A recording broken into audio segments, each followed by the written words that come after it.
Welcome to the Heart of a Viking. These art lessons are taught by Mrs. Minto from the Cape Henlopen School District in Delaware. I hope you have fun, create imaginative works of art, and make sure you share them with someone because, after all, the visual arts are meant to be seen.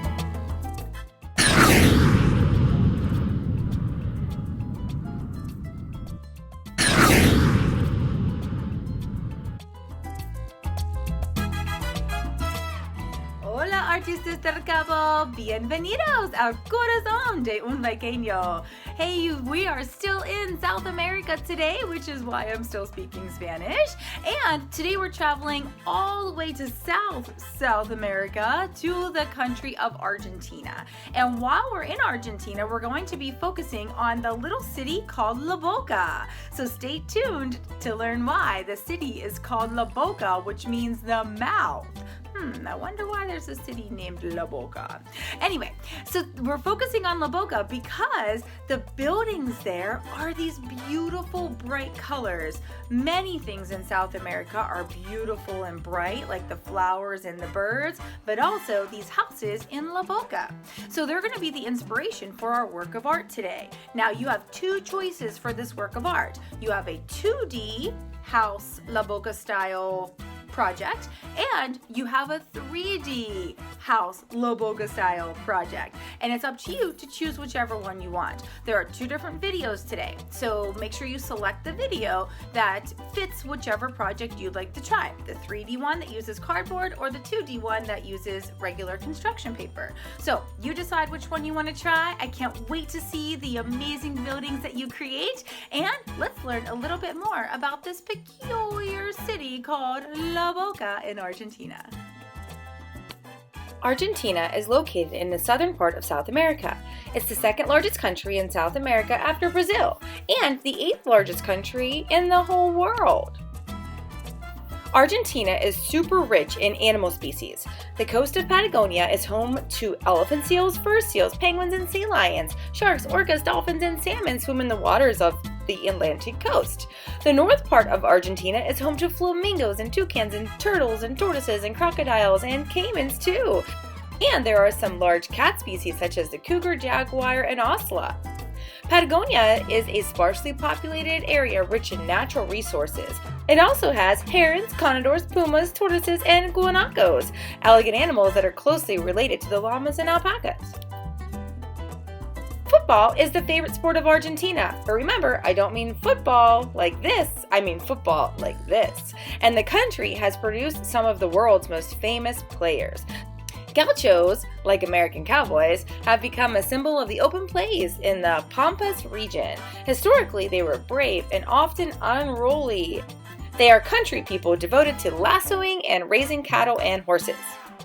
Despite periods of economic problems in the 20th and 21st century, Argentina is today one of the wealthiest Latin American countries, and it benefits from natural resources including oil, copper, and a well-educated population. Argentina's main industry is agriculture. There they raise beef, citrus, soybeans, and corn. And tourism is becoming a very important part of Argentina's economy. Nearly half of the population that live in Argentina live near the city of Buenos Aires. This beautiful city is sometimes referred to as the Paris of the South because of its European influences. Here, merchants sell goods in front of very colorful buildings. This is called La Boca, which means the mouth, and it's named that because it's situated at the mouth of a river. Originally, the Boca was a shipyard, and the dock workers who lived there were so poor that they built their houses out of castaway shipbuilding materials. They also painted the houses with leftover paints, but there wasn't always enough paint to finish the same color over the entire house, so they become colorful patchwork houses. And as the years rolled by and a new port was built, people moved out of the area and the area kind of fell to decline. La Boca's revival began in 1950 when a local artist started painting the houses with the bright colors again, just like the poor immigrants had. He then erected a makeshift stage for performances, and La Boca quickly became a small cultural refuge for street artists. Not only that, but it's also the influence of today's piece of artwork. All right, so how excited are you to be creating a 2D La Boca inspired house from Argentina? So follow the directions here if you want to create this 2D house. Or if you'd rather try to make a 3D La Boca house, then you can find the other video that's just like this one, but it's for following directions to make a 3D house. So you decide which project you'd like, 2D or 3D. If you want the 2D, stay here. All right, so what do we need for our 2D La Boca house? Here we go. We're going to start by needing a pencil, of course, a glue stick, some scissors, some markers, crayons, colored pencils, all of them, some of each of them, whatever you prefer using, and some colorful papers. If you don't have colorful papers, you can always grab some white papers and color them the colors that you need.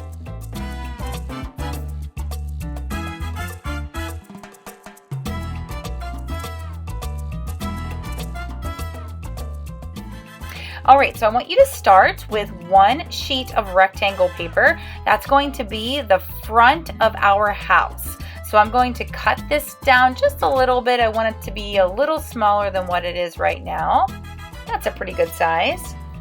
Then I'm searching for a neighboring house. So I want this one to be a little bit of a different size, maybe a little smaller than the first one. So I'm going to trim this down just a little bit and make it a little smaller. There we go. All right, so now I'm going to grab my glue stick and glue those neighboring houses together.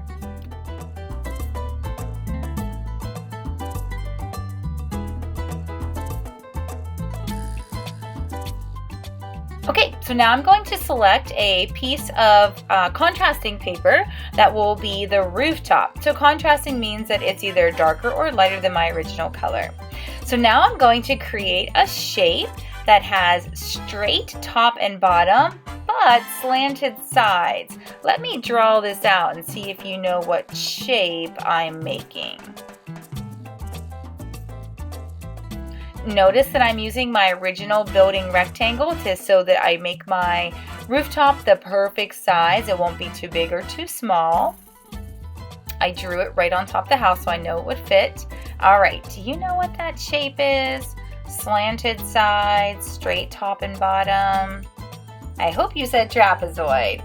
So now I'm going to take that trapezoid and I'm going to glue it right to the top. And then I'm going to create one for the orange house.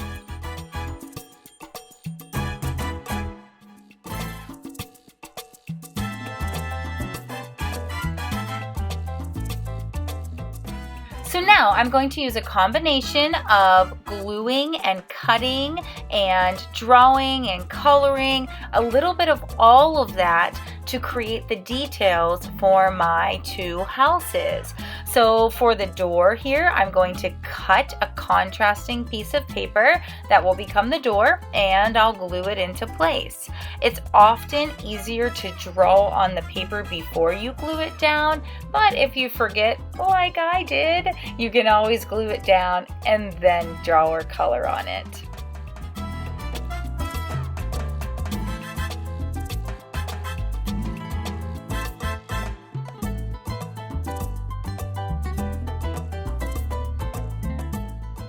So I find that I often use the cut paper technique that I'm doing right now for my big objects and the things that I really want to draw attention to. And then I often use the markers for outlining or adding smaller details to those big objects that I'm gluing down now. So you might find that you like to work in that same sort of style as well. I also am getting a lot of my inspiration by looking at the pictures from the beginning of this video of the actual houses in La Boca. So you might want to do that as well. You might want to pause the video here and, jump back, or maybe even do your own Google image search for houses in La Boca, Argentina. Make sure you ask a grown-up before you get on those kinds of websites, but I often get a lot of inspiration by looking up pictures of the places and things that I'm making.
So this pink house is going to get a balcony now. So I'm drawing some lines that will make it look like you can come out there and stand and look over at the street or the park or whatever happens to be across the street from this particular house. The style of balcony that I'm making, I actually looked at a picture from Google Images of La Boca, and I found this sort of style of balcony and tried to imitate how I saw it.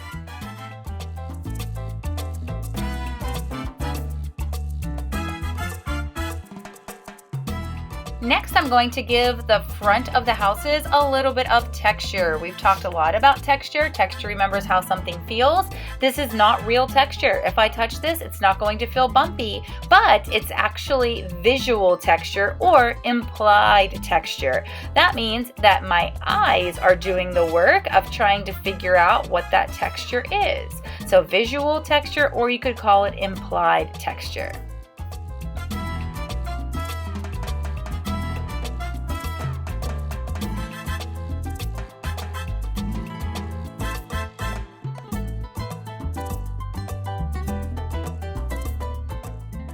Then last, I'm going to give some visual texture to the rooftops. I often use this little L shape or a U shape to make my rooftop textures.